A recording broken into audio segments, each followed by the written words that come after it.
21वीं सदी में सर एक नया चक्रव्यूह तैयार हुआ है। सर, जो अभिमन्यु के साथ किया गया था, जो अभिमन्यु को चक्रव्यूह में फंसाया गया था, वही हिंदुस्तान के साथ किया गया है। तो जैसे उस टाइम 6 लोग कंट्रोल करते थे, वैसे आज भी 6 लोग कंट्रोल कर रहे हैं चक्रव्यूह को। नरेंद्र मोदी जी, अमित शाह जी। प्लीज एक मिनट प्लीज। नहीं speech, there is an atmosphere of fear. डर का माहौल है हिंदुस्तान में, and my friends are smiling but they are also scared. Rahul Gandhi ji,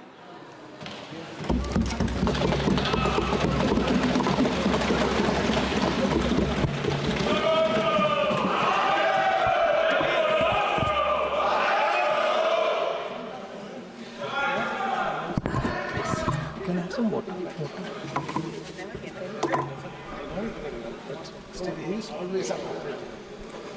Thank you, Speaker Sir, for allowing me to speak on the budget 2024. A glass. Budget 2024. In my last speech, I spoke about some concepts, religious concepts. Shivji's concept of ahimsa, the fact that the Trishul is placed behind the back and is not held in the hand. I spoke about the snake on Shivji's neck, and I also said how all religions in our country propose the idea of non-violence and can be encapsulated in the phrase "Daro mat, darao mat." And I also said that there is an idea beyond the personal, the idea of the Abhay Mudra, that transmits this notion of ahimsa and affection and fearlessness to everybody else. Speaker sir, as I said in my speech, there is an atmosphere of fear. डर का माहौल है हिंदुस्तान में, and that fear has pervaded every aspect of our country. My friends are smiling, but they are also scared. They are scared. Sir, मैं आ रहा हूँ sir. Budget है sir, budget पे ही बोल रहा हूँ sir. Sir, you see the problem is, sir, in the BJP, only one man is allowed to dream to be Prime Minister. If the Defense Minister decides he wants to be Prime Minister, there's a big problem. There is fear.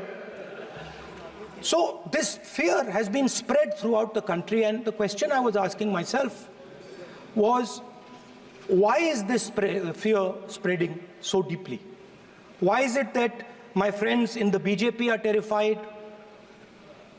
the ministers are terrified, the farmers of India are terrified, workers, youngsters?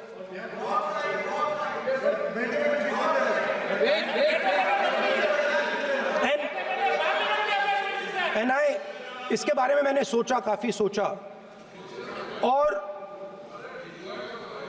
एक जवाब मैं propose करता हूं आज। Speaker sir, हजारों साल पहले हरियाणा में कुरुक्षेत्र में एक युवा को, अभिमन्यु को, 6 लोगों ने चक्रव्यूह में मारा था। 6 चक्रव्यूह में फंसाकर मारा था। सर, चक्रव्यूह के अंदर डर होता है, हिंसा होती है, और अभिमन्यु को चक्रव्यूह में फंसाकर, ट्रैप कर 6 लोगों ने मारा। मैंने चक्रव्यूह के बारे में थोड़ी रिसर्च की और पता लगा कि चक्रव्यूह का एक दूसरा नाम होता है पद्मव्यूह, मतलब लोटस फॉर्मेशन। तो जो चक्रव्यूह होता है स्पीकर सर, वो लोटस के शेप में होता है, कमल के फूल के शेप में होता है। 21वीं सदी में सर एक नया चक्रव्यूह तैयार हुआ है। स्पीकर सर, वो भी लोटस की शेप में है सर, और उसका चिन्ह प्रधानमंत्री जी अपनी छाती पर लगा के चलते हैं। सर, जो अभिमन्यु के साथ किया गया था, जो अभिमन्यु को चक्रव्यूह में फंसाया गया था, वही हिंदुस्तान के साथ किया गया है। हिंदुस्तान के युवाओं के साथ, हिंदुस्तान के किसानों के साथ, हमारी माताओं बहनों के साथ, स्मॉल बिजनेसेस के साथ, मीडियम साइज बिजनेस के साथ। सर, अभिमन्यु को 6 लोगों ने मारा था। उनके नाम द्रोणाचार्य, कर्ण, कृपाचार्य, कृतवर्मा, अश्वत्थामा और शकुनी। सर, आज भी चक्रव्यूह के बीच में 6 लोग हैं। सर, चक्रव्यूह के बिल्कुल सेंटर में, चक्रव्यूह में हजारों लोग होते हैं सर, मगर उसके बिल्कुल सेंटर में 6 लोग कंट्रोल करते हैं। तो जैसे उस टाइम 6 लोग कंट्रोल करते थे, वैसे आज भी 6 लोग कंट्रोल कर रहे हैं चक्रव्यूह को। नरेंद्र मोदी जी, अमित शाह जी। प्लीज एक मिनट प्लीज। नहीं सर, बोलने दीजिए। हाँ, आप बैठिए। माननीय सदस्य, आप संवैधानिक पद पर हैं। आपके कई माननीय सदस्यों ने यहाँ पर मुझे लिख कर दिया है कि जो माननीय सदस्य का सदस्य नहीं है उसका नाम नहीं लें। आपने लिख के दिया है। नो, आपने क्या, आप उसकी पालना करना चाहते हो? स्पीकर सर, गलत। मैं माननीय एक minute, hold on. Speaker sir, अगर आप चाहते हैं तो मैं एक मिनट मैं प्रतिपक्ष के नेता से ये तो अपेक्षा करूंगा सही कि वो सदन की नियम मर्यादा को बने, ये अपेक्षा करता हूं। आप चाहे नहीं करें, पर मैं अपेक्षा करता हूं। नहीं सर, मैं, अगर आप चाहते हैं सर, मैं फिर माननीय सदस्य, आप अगर आप चाहते हैं सर, प्लीज। मैं नहीं चाहता, सदन के नियम प्रक्रियाओं से सदन चलता है। सर, अगर आप कहते हैं मैं निकाल देता हूं। नो मैं 3 ही नाम यूज करूंगा। नहीं माननीय सदस्य, नहीं कहा, और आप वीडियो में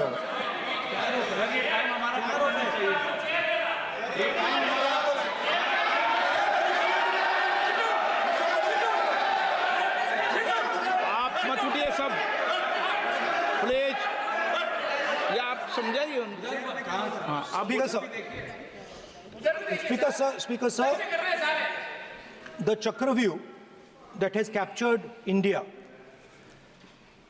has 3 forces behind it.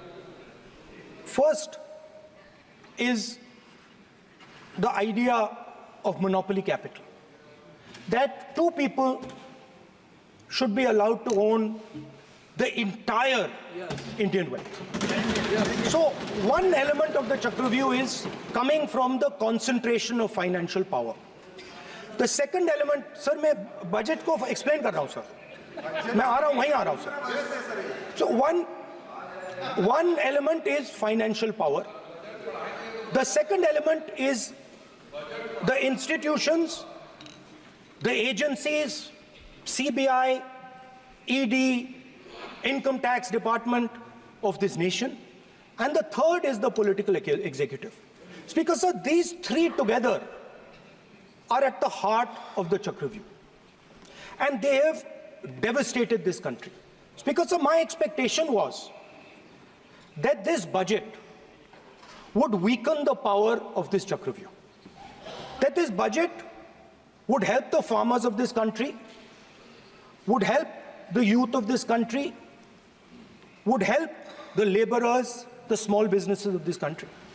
But what I have seen is that this budget, the sole aim of this budget, iski jo niyat hai, it is to strengthen this framework, the framework of big business, monopoly business, the framework of a political monopoly that destroys the democratic structure, and finally the framework of what one can call the deep state or the agencies. And the result of this has been the first पहला काम इस चक्रव्यूह ने क्या किया, जो हिंदुस्तान को रोजगार देते हैं, स्मॉल एंड मीडियम बिजनेसेस हैं, जो करोड़ों युवाओं को रोजगार देते थे, उन पर इस चक्रव्यूह ने आक्रमण किया। कैसे किया? नोटबंदी, जीएसटी और टैक्स टेररिज्म। आप लोग आतंकवाद की बात करते हो, पूरे देश में अगर कोई भी व्यक्ति छोटा बिजनेस चलाता है तो रात को उसको फोन कॉल आता है इनकम टैक्स डिपार्टमेंट से, जीएसटी से, और टैक्स टेररिज्म का वो शिकार बनता है। इस टैक्स टेररिज्म को रोकने के लिए बजट में आपने कुछ नहीं किया है। तो टैक्स टेररिज्म के कारण और ये जो आपकी नीतियां हैं, जो आपने कोविड के समय बड़े बिजनेसेस की मदद की और जो स्मॉल एंड मीडियम बिजनेसेस थे उनको खत्म किया, उसके कारण आज हिंदुस्तान के युवाओं को रोजगार नहीं मिल सकता है। बिल्कुल एक युवा को रोजगार नहीं मिल सकता है। अब फाइनेंस मिनिस्टर बैठी हैं, अब युवाओं के लिए आपने क्या किया? बजट में आपने इंटर्नशिप प्रोग्राम की बात करी और यह शायद एक मजाक है, क्योंकि आपने कहा कि ये इंटर्नशिप प्रोग्राम सिर्फ हिंदुस्तान की 500 सबसे बड़ी कंपनियों में होगा और 99% जो हमारे युवा हैं उनको इस इंटर्नशिप प्रोग्राम से कुछ लेना देना नहीं, कोई फायदा नहीं होने वाला है। तो आपने पहले टांग तोड़ दी और उसके ऊपर आप बैंडेड लगाने की कोशिश कर रहे हैं। मेन मुद्दा आज युवाओं का एग्जाम पेपर लीक है। जहां भी हम जाते हैं आपने बेरोजगारी का चक्रव्यूह बना दिया इनके लिए, और जहां भी हम जाते हैं वो कहते हैं देखिए बेरोजगारी है मगर पेपर लीक भी होता है। तो आपने एक साइड पेपर लीक चक्रव्यूह, दूसरी साइड बेरोजगारी चक्रव्यूह। पेपर लीक मैं आपको बताता हूं 10 साल में 70 बार हुआ है। अगर आप जानना चाहते हैं, 10 साल में 70 बार हुआ है। तो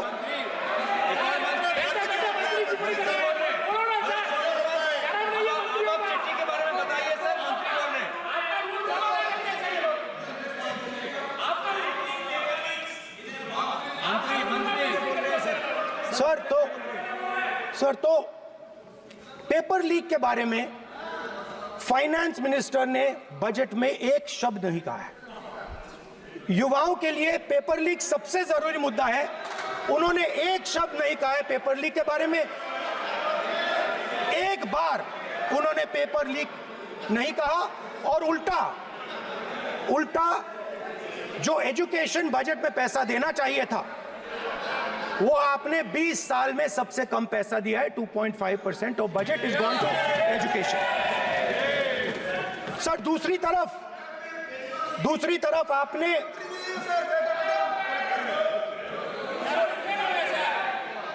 आपकी नहीं मानते सर, ये रनिंग कमेंट्री कर रहे हैं सर। दूसरी तरफ पहली बार सेना के जवानों को आपने अग्निवीर के चक्रव्यूह में फंसाया। सही बात। इस बजट में अग्निवीरों के पेंशन के लिए 1 रुपया नहीं है। आप अपने आप को देशभक्त कहते हो, मगर जब अग्निवीरों की मदद करने की बात आती है, जवानों को पैसा देने की बात आती है, तो बजट में आपको 1 रुपया नहीं दिखाई देता। उनकी पेंशन के लिए 1 रुपया आपने नहीं दिया। तो उनको आपने अग्निवीर के चक्रव्यूह में फंसाया। उसके बाद सर जो अन्नदाता हैं वो चक्रव्यूह से निकलने के लिए, आपके चक्रव्यूह से निकलने के लिए जो आपने बनाया 3 काले कानून, जमीन अधिग्रहण बिल को आपने कमजोर किया, उनको आप सही दाम नहीं देते हो। इस चक्रव्यूह से निकलने के लिए उन्होंने आपसे सिर्फ एक चीज मांगी है, 2 चीजें नहीं मांगी है, सिर्फ एक चीज मांगी है। उन्होंने कहा है कि हमें लीगल गारंटीड एमएसपी दे दो। आपने उनको बॉर्डर पे बंद कर दिया, रोक दिया, आज तक रोड बंद है। आप उनसे बात करने को तैयार नहीं है। वो यहां आए, मुझसे मिलने आए, आप उनको अंदर नहीं आने दे रहे थे। माननीय सदस्य, आप सदन में असत्य नहीं कहे। आप वो सर, आप देखिए, एक मिनट, हाँ चलिए, चलो,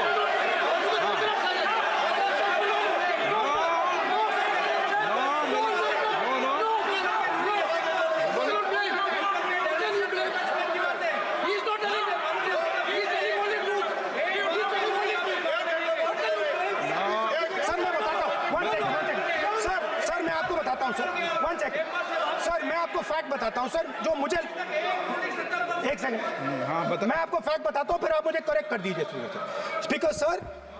फार्मर्स का डेलीगेशन नहीं सर, मैं आपको फैक्ट बताता हूं। पर आपके माननीय सदस्यों को कह दें वो सदन पर आरोप नहीं लगाए। रिपोर्ट से बोलता हूं मैं, बिना रिपोर्ट के नहीं बोलता हूं।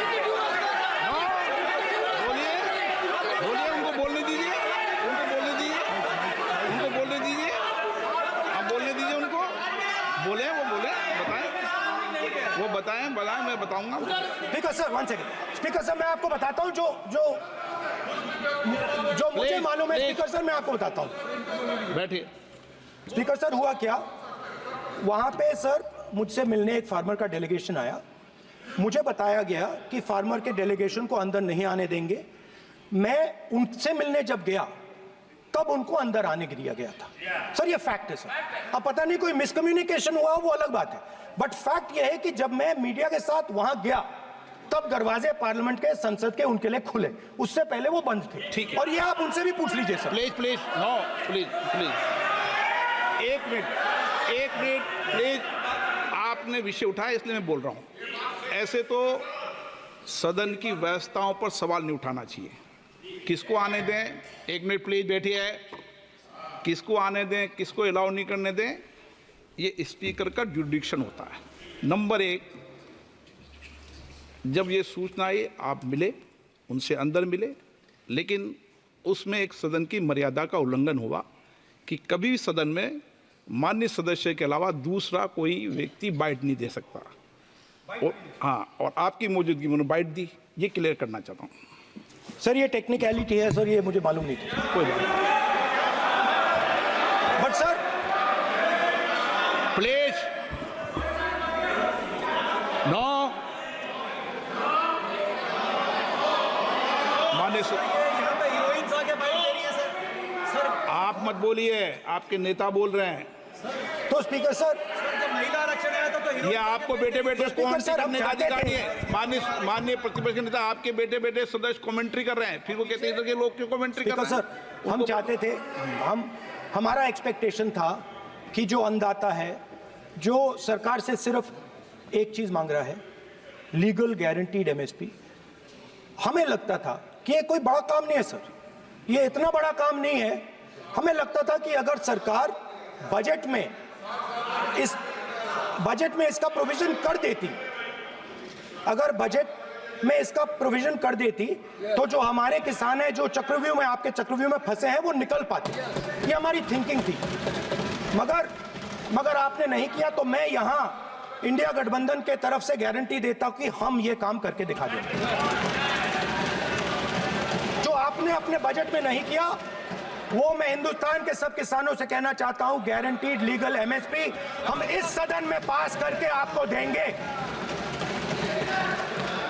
स्पीकर सर, जो मिडिल क्लास है सर, वो प्रधानमंत्री को, अच्छी बात बोल रहा हूं,